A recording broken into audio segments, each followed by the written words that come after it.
enfants, nous allons apprendre aujourd'hui à reconnaître un animal cachère d'un autre qui ne l'est pas.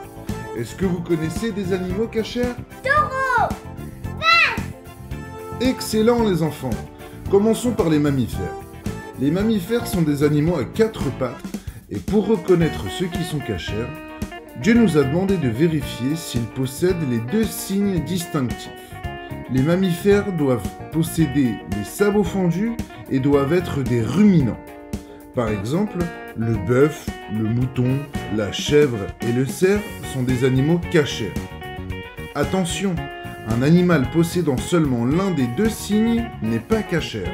Passons à présent aux poissons. Une créature aquatique n'est cachère que si elle possède des écailles et des nageoires. Par exemple, le saumon, le thon, le brochet, la sole, la carpe et le hareng sont cachères. Là aussi, comme pour les mammifères, un poisson possédant seulement un de ces 2 signes n'est pas cachère. La Torah énumère 21 espèces d'oiseaux non cachères, pratiquement tous des prédateurs ou des charognards. Toutes les autres espèces sont cachères. Parmi les oiseaux cachères se trouvent par exemple le canard, l'oie, la dinde, le pigeon et bien sûr le poulet. Et pour le lait, tous les laits ils sont cachères? Non les enfants, attention, le principe est clair. Uniquement ce qui sort d'un animal cachère est cachère.